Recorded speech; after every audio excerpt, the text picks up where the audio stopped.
ফের উদ্ধার তাজা বোমা। ঘটনাটি বীরভূমের আবদারপুর প্রাথমিক বিদ্যালয়। ঘটনাকে ঘিরে এলাকায় চরম উত্তেজনা ও আতঙ্ক ছড়িয়েছে।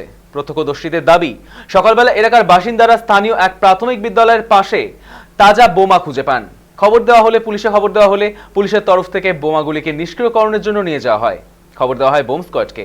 উল্লেখযোগ্যভাবে এক মাসের মধ্যেই এই নিয়ে দ্বিতীয়বার আবদারপুর এলাকায় রাস্তার উপরে পড়ে থাকতে দেখা গেল বোমা। এর আগেও একই ধরনের ঘটনার সাক্ষী ছিল এলাকা। বারবার এমন ঘটনায় সাধারণ মানুষের মধ্যে আতঙ্ক ক্রমশই বাড়ছে।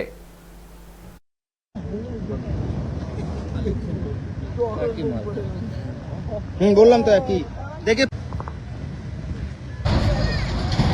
সকালবেলায় দেখলাম যে একজন যে স্কুলেরই স্টুডেন্ট, ওর বাবা এইদিকে পেরিয়ে যাচ্ছিল। অ্যাকচুয়ালি এখানে সকালবেলায় প্রাতকর্ম করতে আসে অনেকেই, সেই হিসাবে দেখলো যে দুটো বোম পড়েছিল। এবার সঙ্গে সঙ্গে আমাদের পাড়ার যারা কমিশনার আছে বা ব্যক্তি আছে তাদের খবর দেয়, আমরাও এলাম। এসে দেখলাম হ্যাঁ, তরতাজা দুখানা বোম কিন্তু পড়ে আছে একদম স্কুল যাওয়ার যে রাস্তা, মেন রাস্তা, মানে স্কুল থেকে 10 হাতও দূরে হবে না। তার বিষয় যে এক মাসের মধ্যে দু জায়গায় দুটো করে 4টে বোমা উদ্ধার। এবং সত্যি এটা আমাদের কাছে একটা আতঙ্কের সৃষ্টি হয়েছে। আজকে বাচ্চাদের কিছু একটা হয়ে যেতে পারতো, এই ব্যাপারে সত্যিই আমরা খুব আতঙ্কিত। পুলিশ তো তদন্ত করছে বলছে, কিন্তু কিছু বোঝা যাচ্ছে না। আজকে তো স্কুল যাওয়ার রাস্তাতে বাচ্চাদের যে রাস্তায় স্কুল যায়, কাঁচা রাস্তায়, তার ওপর পড়েছিল দুটো বোম। শুরু হবে তো, এবার বাচ্চারা আসবে, দেখুন আপনারাই দেখতে পাবেন। হ্যাঁ, আতঙ্কিত, সবাই আতঙ্কিত। স্কুলের বাচ্চার সামনে এটা হয়েছে না, এটা ঠিক নয় না। যে করছে পুলিশের তদন্ত করে দেখা উচিত।